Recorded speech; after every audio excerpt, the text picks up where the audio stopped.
À 6h15, nous ouvrons le kiosque d'Europe 1. Maxime Switek. Le kiosque, toute la troupe est là. Émilie Bonneau pour les régions, Jean-Philippe Ballas pour la presse internationale, Axel de Tarlet pour l'économie et Romain Ambro pour la télé. Madame, messieurs, bonjour. Bonjour Maxime. Et on commence avec vos quotidiens nationaux et on sent dans la presse comme une envie de positiver ce matin, malgré les mauvais chiffres du chômage publiés hier soir. Vous avez les Échos qui font la liste des secteurs qui vont recruter dans les prochaines années, éducation, santé, commerce, hôtellerie, on en parlait dans le journal à 6h. Vous avez le Figaro qui propose 8 pistes, 8 idées de réforme qu'on n'a pas encore essayé, paraît-il. Comme quoi ? Eh bien, comme créer un contrat payé à 80% du SMIC pour les chômeurs de longue durée.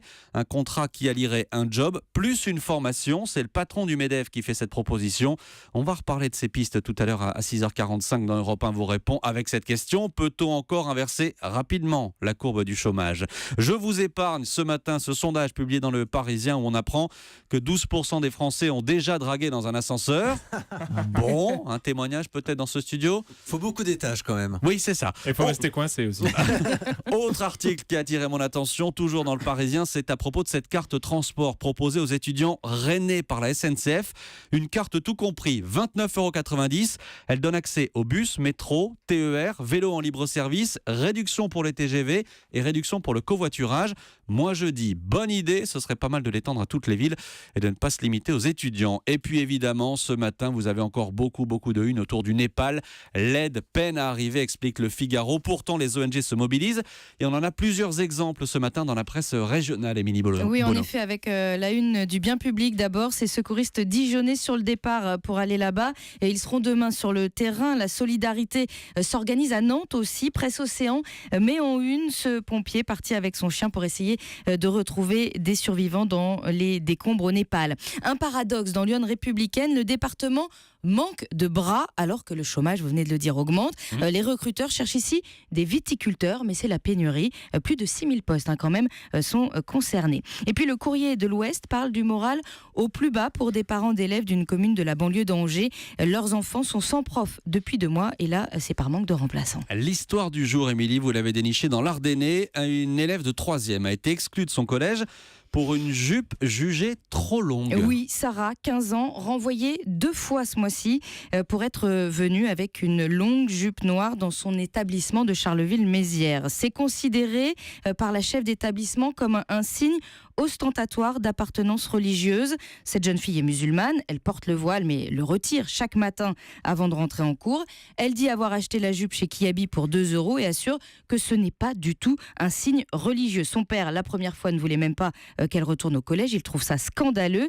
Le journaliste de l'Ardennais publie un courrier de la principale envoyé aux parents. Donc, si Sarah ne rectifie pas sa tenue vestimentaire provocante, elle sera exclue définitivement. Elle a l'appui du directeur d'académie qui lui explique qu'il y a d'autres cas de ce genre, d'autres adolescentes qui viennent en cours avec des jupes longues, ce qu'il considère comme un coup de canif dans la laïcité. Mais je crois qu'au mois de mars, du côté de Montpellier, il y avait déjà eu des collégiennes exclues de leur collège pour avoir porté des jupes trop longues. Merci Émilie Bonneau. La presse internationale avec vous, Jean-Philippe Ballas. Et alors ce matin, en Russie, on se penche sur le mystère du mausolée de Lénine. Oui, alors que Moscou vient de célébrer le 145e anniversaire de la naissance de Lénine. Mais figurez-vous que cela fait plus de 90 ans maintenant que sa dépouille est exposée au public. 90 années quand même fascinantes pour les chercheurs du monde entier. C'est le site Slate qui a repéré cet article du très sérieux Scientific American, une revue scientifique donc, qui a voulu percer le mystère de l'exceptionnel état de conservation de Lénine. Lénine qui a été embaumé, c'est ça ? Embaumé, mais alors vous oubliez toutes les techniques traditionnelles, d'ailleurs moi je ne les connais pas personnellement. Non plus. Sachez quand même que le révolutionnaire communiste a droit à une équipe spéciale de blouse blanche, rien que pour lui, des biochimistes, des anatomistes, des chirurgiens, 5 ou 6 personnes qu'on a surnommé le groupe du mausolée, dans un institut qui a aussi son petit nom, on l'appelle le Labo Lénine. Et l'on apprend que la dépouille est dans un meilleur état aujourd'hui qu'il y a 90 ans, parce que tous les 2 ans maintenant, on la plonge dans un bain aux substances chimiques savamment dosées, pour qu'elle ne sèche pas comme une momie. On lui injecte aussi des liquides pour que la peau conserve, vous savez, une couleur à peu près naturelle et son élasticité. Et puis quand les ravages du temps sont trop forts, et ben là, on remplace même la peau par des petits bouts de plastique. Et vous avez la photo de Lénine embaumée comme ça sur le fil Twitter d'Europe 1. C'est impressionnant. Ça fait quand même beaucoup d'énergie dépensée tout ça. Moi, je veux bien, Maxime, sauf que le mausolée de Lénine, il est quand même très visité. On n'imagine plus la place rouge sans le mausolée. Les experts disent aussi que les recherches déployées ces dernières années, ça a aidé à déployer de nouvelles techniques médicales au quotidien. Pour la petite histoire, ça je ne le savais pas, les autorités et Lénine lui-même n'étaient pas vraiment d'accord pour avoir un mausolée à l'époque.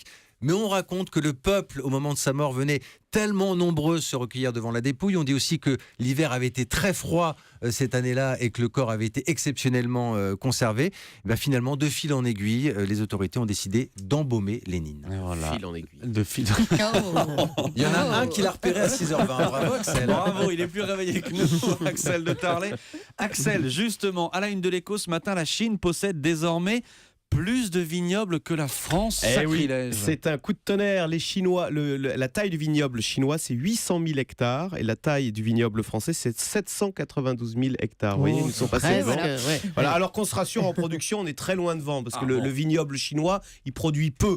Nous, avec notre petit vignoble, on produit 46 millions d'hectolitres par an, alors que les Chinois ne produisent que 11 millions d'hectolitres par an parce que pour les Chinois, le raisin, on n'en fait pas. Ça se mange. Exactement. Ils en font du raisin sec et du raisin normal. Voilà. Est-ce qu'on doit s'inquiéter de ces chiffres ? Est-ce que c'est encore un secteur, le vin, où les Chinois vont nous passer devant ? On pourrait dire qu'à la limite, c'est une chance parce qu'écoutez, voilà un secteur, le vin, où on est très très fort. Nous sommes le premier exportateur mondial, 8 milliards d'excédents chaque année. Et c'est un secteur que découvrent les Chinois. Les Chinois, ils sont 1,4 milliard. C'est pour ça qu'on leur exporte que le vin de Bordeaux, maintenant, exporte énormément. C'est même leur première région. Ils s'exportent en Chine. Alors néanmoins, il ne faut pas d'excès d'arrogance parce que je peux vous dire que le vin chinois, lui, il a une très mauvaise réputation. Et avant qu'ils l'exportent, il y aura du temps. Néanmoins, ce que je tenais à dire, c'est que j'en ai goûté du vin chinois. Et oui, j'en ai goûté parce que figurez-vous que Pernod Ricard possède du vin. Ils possèdent, je vous ai apporté la bouteille. Elle est sur... pas la bouteille, j'ai apporté... Une photo de la bouteille qui est sur le site internet. Visiblement, la bouteille est finie. Mountain, et il est très bon. Il est très bon. Le problème, c'est qu'il jouit d'une mauvaise. Mais oui, parce que faire du vin bon, c'est pas très compliqué. D'autant que les meilleurs œnologues, les meilleurs. Non, nous, on vend de l'image et du rêve. Et c'est là-dessus qu'il faut qu'on se batte. Le vin, du bon vin, tout le monde sait le faire, mais du vin qui a de l'histoire, ça, il y a que les Français. Et c'est la magie du champagne. Ça, il y a de très bon crément, mais le champagne, il y a le nom. Il faut se battre pour garder cette image haut de gamme si on veut rester les rois du vin. Et le vin, qu'il soit chinois, français ou espagnol, c'est évidemment à consommer surtout le matin. Oui, surtout le matin à 6h22. Merci Axel. À la télé ce soir, Romain Ambro, un documentaire. Recyclage, les points noirs du business vert. C'est à 20h40 sur France 5. Et oui, France 5 qui est au plus près de notre quotidien. Ce soir, plus de 500 kilos d'ordures par Français chaque année. 500 kilos 870 millions de tonnes de déchets à traiter dans le pays. C'est énorme. Un recyclage qui est entré dans notre quotidien à la maison. On pense bien faire, c'est vrai. Trier les emballages, séparer les plastiques, les conserves. Mais en fait, derrière cette chaîne du recyclage, on connaît quelques ratés, voire des scandales. C'est vraiment le Far West pour certaines entreprises qui n'hésitent pas notamment à s'en mettre plein les poches, quitte à s'asseoir sur certaines règles et puis à laisser de côté notre planète. Alors quand on trie, on se demande souvent ce que vont devenir nos déchets, leur transformation, à quoi vont-ils servir. Ça évite avant tout de prélever dans les ressources naturelles, mais c'est primordial de recycler pour préserver la planète. Écoutez quelques exemples. Avec une tonne d'aluminium recyclé, on fabrique des fers à repasser, des vélos ou des canettes. On évite d'extraire 200 tonnes de minerais. Une tonne de bouteilles de lait servira à faire du mobilier de jardin ou des gaines de chantier. 650 litres de pétrole d'économiser. Une tonne de tétrabriques, plus complexe à recycler, finira en papier toilette ou en papier cadeau. On préserve ainsi 2 tonnes de bois. Voilà, c'est un doc très bien fait, pédagogique, avec plein de schémas, 52 minutes assez ludiques. Et puis ce matin, j'ai décidé d'être ludique, donc je suis venu avec ma poubelle. Je suis pas passé par le vide d'ordures. Donc par exemple, ça, une barquette en polystyrène, vous en faites quoi ? Poubelle ou recyclage ? Poubelle. Ah vous n'êtes pas d'accord. Donc c'est trop léger à recycler, il faut recycler énormément, c'est pas assez rentable, donc on sollicite plus le pétrole. Donc ça c'est poubelle. Bouteille en plastique. Recyclage. Ça c'est fastoche. Les canettes. Recyclage. Ok. Les boîtes de conserve. Recyclage. Bon, jusque-là vous êtes très bons. Les briques. Recyclage. Les pots de yaourt. Non, poubelle. Alors ça, poubelle. Poubelle, Pourquoi effectivement. Vous énervez pas, Axel. Mais non, mais parce que c'est le problème du recyclage, c'est que c'est très compliqué et que tout le monde se trompe. Ça m'exaspère dans mes poubelles. Moi aussi, bravo Axel. Les paquets de surgelés, par exemple. On jette. Vous jetez, Quoi, le effectivement. jambon, là, les trucs, les arceaux C'est de jambon. fondu, il y a quelques microns, il y a plusieurs plastiques, trop galère. Tiens, les Ah. téléphones. Mais on Les en vieux téléphones. mais J'ai on trouvé en le jette vieux pas tous téléphone les d'Alessandra jours. Sublet. Alors à Paris, Ça compte, c'est hein. recyclage, mais je crois qu'ailleurs c'est poubelle verte. C'est déchetterie. Voilà. C'est pas du Ah, tout déchetterie, bah oui, bien et dans sûr. les points de collecte des magasins. Mais rendez son téléphone à Alessandra Sublet. Comment vous avez piqué le téléphone d'Alessandra Sublet? Ça va pas? Il est quoi trop vieux. Mais on n'en jette elle s'en pas tous sert les plus. jours non plus des Merci téléphones. Romain Ambro et merci à vous 4 pour le kiosque. Je vous dis à demain. Europe